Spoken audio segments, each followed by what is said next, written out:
Welcome to Speedrunner Reviews. In this series I'll be analysing and reviewing games using the mindset of speedrunning. This video will look at the game from three perspectives. First, the casual experience, which is how most people will first play the game. This will look like a condensed standard review. Next we'll discuss the speedrunning experience, including all the interesting tech and how well the game holds up as a speed game. Finally, we'll look at the tool-assisted speedrun, showing what the game looks like when pushed to the theoretical limit. If you already know the game and want to jump straight to the speedrun part, I've left timestamps in the description. Today we're looking at The Legend of Galahad for the Sega Genesis, and this game was actually originally released on the Amiga under the name Leander.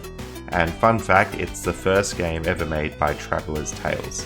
This is a platformer/adventure game with some RPG elements, and we'll be focusing mainly on the Genesis version today.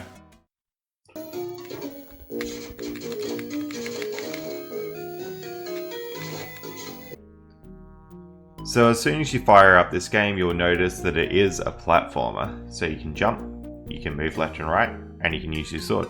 That's about it. But the game does get a bit more intricate. You've got coins that you can pick up, and that'll get you sword upgrades, just like this. And your sword fires in front, but also behind you. This can be really useful for if you're trying to kill an enemy, you can kill it from behind you and in front of you. You have to be really careful of enemies because you start off with only 3 health, and if you're on the hard mode, you'll start off with only 1 health. Lives and continues can be pretty limited, so you have to get really good at this game to make it all the way through. If you notice it's a platformer, the first thing you might try and do is just go right, and pretty quickly you'll find that you hit a wall and can't go any further. So this is more of an exploration game than it is just a straight platformer. If you walk around for a bit, you'll come across this door, but pretty quickly you can't do anything with it. You need a key to open this. Eventually you'll come across this key in the cave, and that lets you open the door. And once you get through the door, that is the first level complete. So this game has 3 different worlds, and each world has 7 levels. That makes 21 levels all up for you to get through. All of them will have this common theme of going to find a key and going through the door. You also get these handy hint screens that kind of help you figure out where the key could be. At the end of the day, the key is never too difficult to find. It's usually just towards one end of the level and the door is on the other end of the level. As I mentioned before, this game does have RPG elements based on your coin counter, and where that comes into play is shopping for different weapons. So normally your sword is pretty dinky, it just swords like that, but you can actually get sword upgrades in here. So if you scroll to the upgrades, you might buy something like that sword upgrade, and all of a sudden you'll get your dinky sword plus another little bit that shoots off. You can upgrade your sword even more, and it goes up pretty high to what upgrades you can get. So that one would shoot off 1, that one would shoot off 2 bits, and then this one is pretty cool. It's kind of like the normal sword, but it's stronger. You've also got this line blade, which is absolutely crazy. What that does is you can charge it up, and that's what the little bar at the bottom of the screen does. You charge up the line blade, you let it go, and then yeah, it's pretty hectic. That will damage all enemies on screen, and it's a really good sword to have. But by far, the best sword in the game is the Tempest Blade. Hands down, the absolute best. This one right here. So what that does is you charge it up, and when you let go, Galahad does a little spin. The spin is faster, which is good, and also the spin does not use up any of your bombs. You might notice there's 4 bombs on the top left. The spin doesn't use any of those, but that line blade we saw before did. So you can just spin and get through the whole level really quickly. Tempest Blade is amazing. If you're playing this game casually, I'd recommend getting it. The other thing you can do with shops is you can get health upgrades. So especially if you're playing on hard difficulty and your armor only has 1 hit normally, you can go and get more armor. So that's another very good use of the shop, and you pretty much want to go to the shop if you're planning on beating this game. So remember how I said get the Tempest Blade? The other reason is it basically one-shots every boss in the game. All you need to do is spin through the boss and slash your sword, and you will kill it before you run out of iframes. So since you're invincible while you're spinning, you just get right up in its hitbox and you just keep hitting it. It dies pretty quickly. The other cool thing about the Tempest Blade is the extra speed helps you make jumps that otherwise aren't possible, like this one here. And if you have a tricky jump, it makes it just a little bit easier to do. Given the difficulty of this game, you'll be wanting to collect lots of 1-ups all over the place, so you'll start learning pretty quickly where they are. This level, for example, has heaps of 1-ups in it. It has that one that we saw before, it has the one in that little chest just there, and it has the one inside this dragon once you defeat it. So a big part of playing this game is you're going to learn where everything is, learn where all the keys are, all the 1-ups, and you're going to get through it while taking the least damage possible. When you get to the end of each world, you'll fight a boss, which is easy with the Tempest Blade by the way, and you'll get a code to resume on where you left off. So keep those codes in mind because they can help you get back to where you left off, but you do lose pretty much all your upgrades when you use those codes, so it's not a great idea. There is also a debug code for this game which kind of lets you skip any levels, and it's got a lot of cool features. Now this is going to be something really random, but something I love to do in this game is the double cursor glitch. If you hover over the start option and press left, you'll get a cursor on both start and options. Kinda weird. But the real reason we're here is to talk about difficulty and live settings. First off, you want to absolutely crank up lives and credits because those are your continues, and then you want to choose your difficulty. The only difference really here is how many lives you're allowed to start with, but also how many health you get as per default when you die. If you're playing on hard mode, you'll only have 1 health, but as soon as you buy the 5 health armor, it basically turns it into as if it were training mode, so that's really cool. Just play on hard mode and get the armor and you should probably be fine. Normal mode is probably what I'd recommend for most people playing through this game from the start, and training mode is a bit easier because you have more health. Only issue with training mode is you can't actually beat the whole game, and I found this out the hard way when I played the game as a kid. So if you play on training mode and you get to the end of the first world, you'll be greeted with this screen which basically tells you too bad, try again on normal if you want to actually see the whole game. And just to taunt you a little bit more, they put a picture of the final boss on the box of the game. So as a kid I would always look at this picture and sort of wonder what that fight would be like, because I was never good enough to beat anything apart from the training mode until I got a bit older. So realistically, World 1 was what I knew of Galahad as a kid. I never saw World 2 or 3 until I grew up and was able to actually play it good. So overall, I really would recommend picking up this game and giving it a try. It's got really nice graphics for the time, really good music, and really good gameplay. There's not much more to say apart from just that it's, you know, a really good platformer, but it goes beyond that. With the adventure elements, it just feels a bit more like you're going on an adventure than your standard platformer. It's got cool little puzzly sections like the rising and lowering water in this bit. Sections like this puzzle where you have to create a bridge for yourself, even though you can skip this puzzle using the Tempest Blade. The game has this cool volcano which spits out coins, and you can even max out your coin count just by standing at the volcano for a couple minutes. The game's pretty solid and doesn't have many glitches, unless you touch this wall in World 2 for some reason. And cool little cameos like this bit where all of a sudden you're thrown into a level from Lemmings. I don't know why this is in the game, but it's so cool. And also, I'm really sorry for pointing this out, but the most important part of the game is the stray pixel on these statues. And worst of all, it's on every single one. So try and ignore that one when you're playing through the game.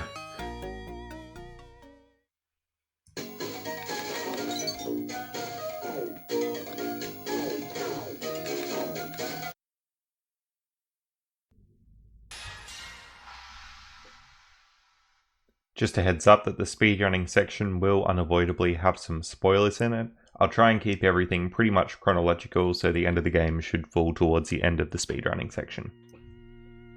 So here's the speedrun leaderboards for the game, and honestly I would love to see more people on it. I do have the world record with a time of 23:12 in normal, and I did a run of training at 8:31. Nobody's really bothered to do hard because it's basically the same thing as normal 80%, you just have a bit less health. So this is the run we're going to be looking at today, the 23:12. But if you're interested in picking up a fun platformer, I'd recommend having a go at it and seeing if you can bop my time. So the run here starts out looking like a pretty normal playthrough. We're going to go collect the key for the first level and then make our way to the door. Now because we're in normal mode, we'll have 3 health, and I'll be strategically picking spots to take damage to get through and save time. because quite often it's quicker to just run through an enemy and take the damage compared to trying to kill the enemy and slow down to do that.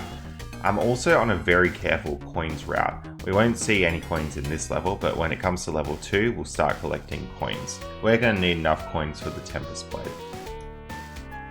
I'm also collecting health where I can, like under this guard. You have to do a very careful jump under there, and if you jump too high, you'll come back up and not grab the health. Now there is a shop in level 2 where I could buy the Tempest Blade, but I wouldn't have enough coins at this point. I could go and grind coins in this level and make it all the way back to the shop, but it's much slower than just doing everything normally. I just barely catch that horse and carriage and then make it up here. That horse is always pretty much in the same spot, so I will catch that every time, just as long as I'm fast enough. I will go out of my way for some coins, like this one just here, but it's barely a detour at all, and the game is routed so that I go as little out of my way as possible. The other thing to mention are these orange birds. They can come and fly at you and quite often will hit you off guard. There's one right there. Those orange birds are pretty much random, so you can't really tell where they are in a normal playthrough. But in a speedrun, if you always get up to this point of the game at this point, you'll always get an orange bird there. So as long as I don't deviate from my route too much, I can expect where those orange birds are going to come and then plan my jumps accordingly. This is a section here where you can tell, just because I know what cycle I'm on, I just narrowly avoid damage on both of these two things here. I just don't want to take the damage because I'd have a death, and then I only have a limited number of lives to do this game on, also to be a bit slower.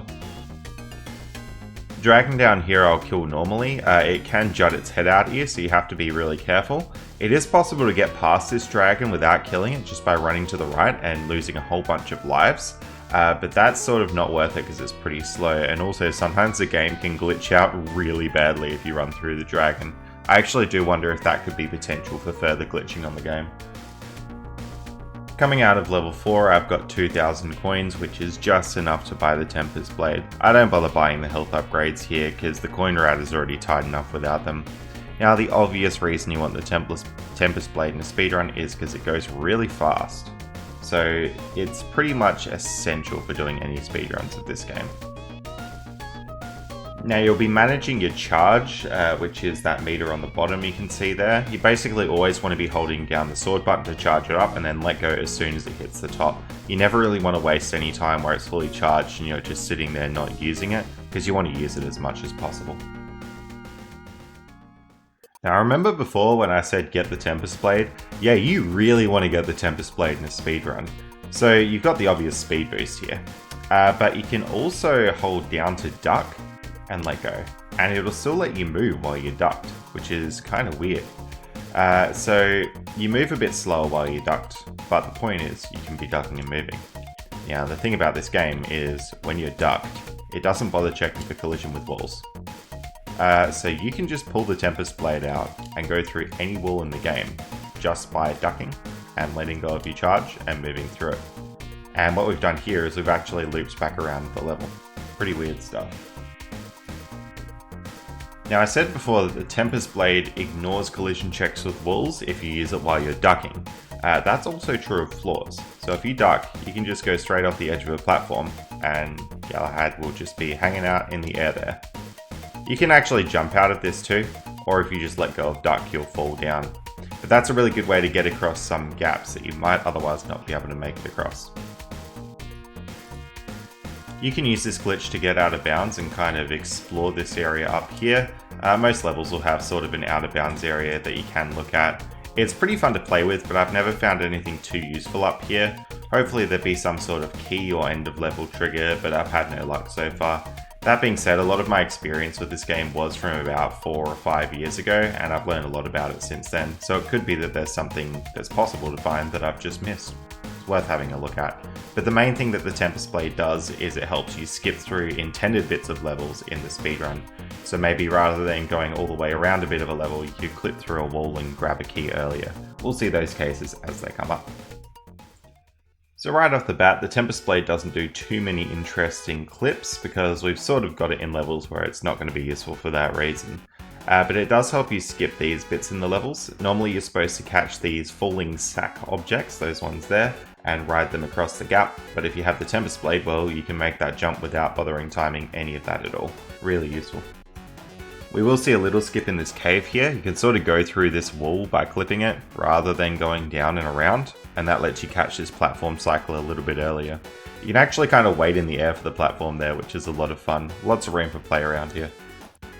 Now the Tempest Blade clips only work off ground rather than objects, so we actually have to go back through this cave the normal way, not the clipping way. In this last bit of the first world, the Tempest Blade helps us just destroy this boss really quickly. And also this other boss in World 2. Now this level has the first real big use of the Tempest Blade. This cave you normally have to go down and then right and then all the way up, but we can ride the Tempest Blade through the wall here, and we can skip a whole lot of that waiting. This platform would normally ride you up to get to the key area, so we're going to have to wait for another platform to come. So we just jump up from the Tempest Blade when that comes up, and we can ride it up to the key. That skips basically all of this intended cave. We have another skip here. You usually have to go up and around this area, but with the Tempest Blade we can sort of just clip through the wall and make it through. Then we have to do another second clip to get through this last bit. That'll save you quite a bit of time. But just keep in mind, with the Tempest Blade clipping, you have to be ducking and moving, which kind of halves your normal speed with the Tempest Blade. So whenever you go through a wall, you're actually going through it pretty slowly. And the unfortunate thing about that is, a lot of clips that are theoretically possible and could save you a lot of distance moving are actually slower in time because of how slow you move when you clip through walls. The other thing to keep your eye out for when clipping are these orange birds. They will come periodically, like I said before, and if you're charging up and they hit you, they will take a damage and kind of ruin what you're trying to do there. So they can be pretty tricky to manage with. Tempest Blade is even good for little things, like there's a silly jump that you get out of this area where it's really easy to bonk on the roof. It's right here, so you can just Tempest Blade across that gap and not even have to do the jump at all. This level's kind of cool because there's these three statues and the door to the cave is hidden behind that middle one. Not super obvious, but the Tempest Blade comes in handy yet again in this room. So we just skip through this wall and basically skip this entire cave, which normally you'd have to go kind of down and around and up through. We see at our next level another Tempest Blade skip to skip going around the whole level yet again. And another very similar skip in the next level too.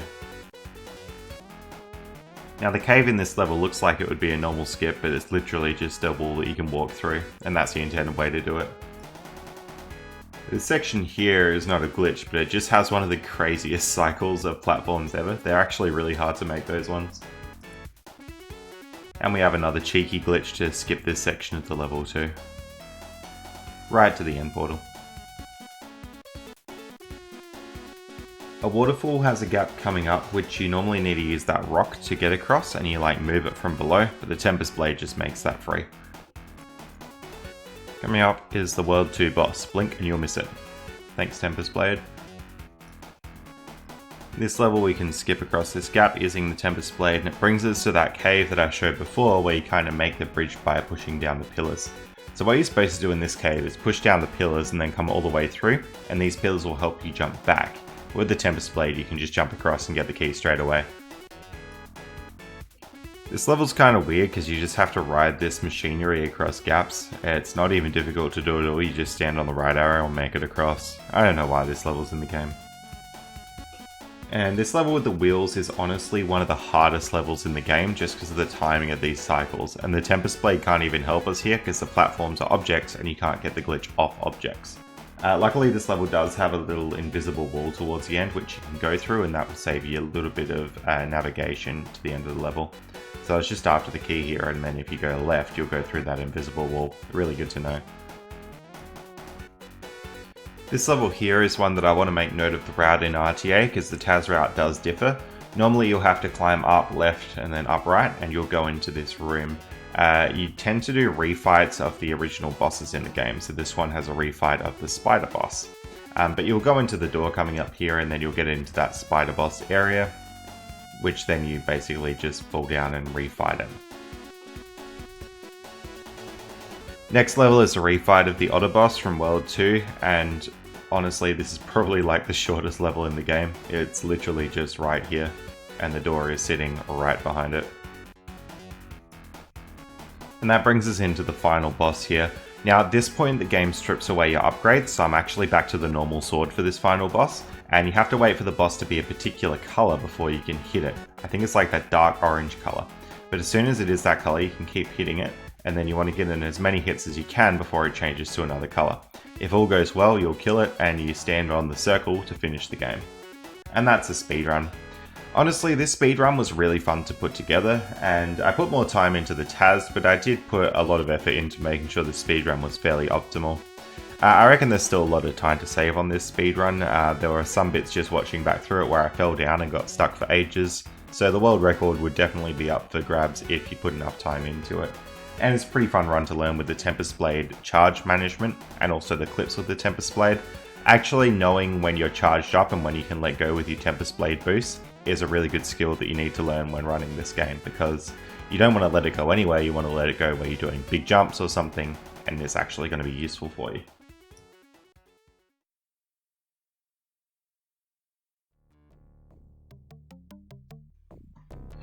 So the TAS is going to look pretty similar to the speedrun for this game.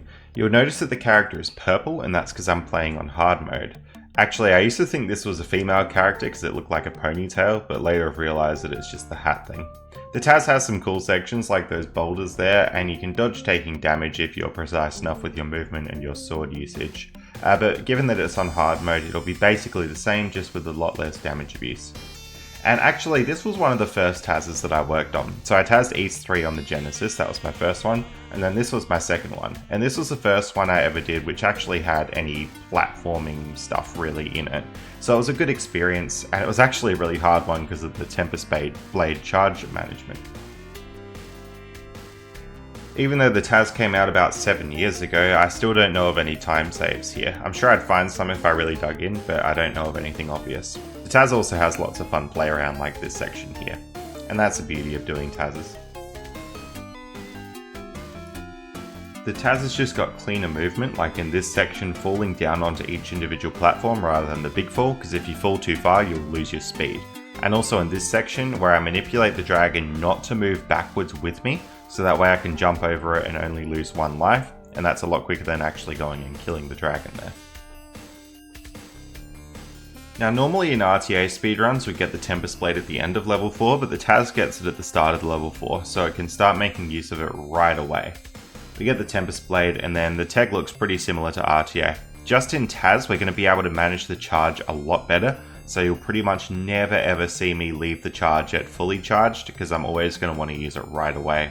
And a big part of this TAS was planning out exactly when to use that, and sometimes you don't want to use a full charge. Maybe you'll charge it up halfway and use it because that lines up better with the geometry of the level. And the TAS is able to skip this cave here by just going through that wall, which we weren't able to do in RTA. One thing to note about the Tempest Blade is the charge carries between levels. So it was almost empty there, and it does that last little bit of the spin there. So wherever the charge bar is, that's going to carry across, and that means routing the TAS was even more complicated because you can't just cut it off at each individual level. You have to route it in thinking about the whole game. The TAS has all similar skips to RTA, like killing this dragon quickly and skipping this cave, and that's because I based the RTA run quite a lot off the work I did in the TAS. So I won't talk about any of the skips that are the same, but I will talk about some of the new ones. One cool new one is in this level with those 3 statues. If you go to the right here, you actually get out of bounds. Now this is normally really difficult to manage, but the out of bounds area does have some geometry that is climbable. So if we go all the way over here, those platforms are climbable, we climb up, and then we make our way back to the left. And that skips going through the level normally. This actually doesn't save much time at all, but it does save a little bit, and it is way cooler in my opinion. One other good use of the Tempest Blade is to not get stopped if you fall. So you'll see me falling onto this log here and I should come to a stop, but if I'm charging with the Tempest Blade, you just keep moving past that. This wheels level looks the same as RTA, but I was really disappointed because there was a fantastic out of bounds route that I found which was really cool and technical, but it was a tiny bit slower. I'm talking like half a second slower. It was a real shame. Now this is the level that I mentioned before with RTA where the TAS route is different. So normally you'd go up through the door and come into the spider's area, But instead in Taz, we're going to go up near the top right of this level and Tempest Blade clip through this section. The reason we don't do this RTA is for a few reasons. It's kind of hard to do these clips optimally like this, but also you'll often get hit by birds and stuff on the way through, so it's not really worth going for. This is actually the spider area here, but it's not loaded in properly. But if you go out of the spider area and then back in, hey, it is loaded in properly.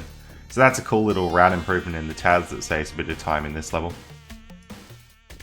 The final boss looks pretty much the same as RTA, only it's manipulated to be closer to this ending bit. Since Taz times to last input, the last input would be that last sword slash on the boss. So that's pretty much all for the Taz. I'm really nostalgic about working on this actually, because it was one of the first ones and it taught me a lot about Tazzing. There are a few potential improvements that could be made, in theory. I found this weird glitch where there are hidden shops in some levels, like that one in a pit that you'd normally die in. If you just hold down while you're going in there, you'll go into the shop. But I think it has something to do with if the debug cheat is on, and I'm not sure if you can get it in normal gameplay. But that is there, and it could be a potential way to save time if we can find a useful shop somewhere. In fact, there is even a hidden shop in the final battle here. It's just sort of up there and you can go straight in. That could be a potential to get a better weapon for the final boss, for example. But again, I'm pretty sure you need cheats on to do that. There's also this random glitch where you can crash the game. That could lead to something potentially, or the out of bounds exploration like I mentioned before could lead to something. There's also this weird thing that happened with the machinery. I'm not sure why it happened. So that's going to be pretty much all for this video. I think this game has a lot more exploration to do in it, but I'm pretty happy with what's been found so far for it. It's honestly a really fun speed game if you're looking to pick up a nice platformer, or even just a nice casual playthrough if you're looking for a fun Genesis game to spend maybe an afternoon on or something. Thanks for watching so much, and if you enjoyed this content then a subscription is always appreciated. I should have more coming out like it soon.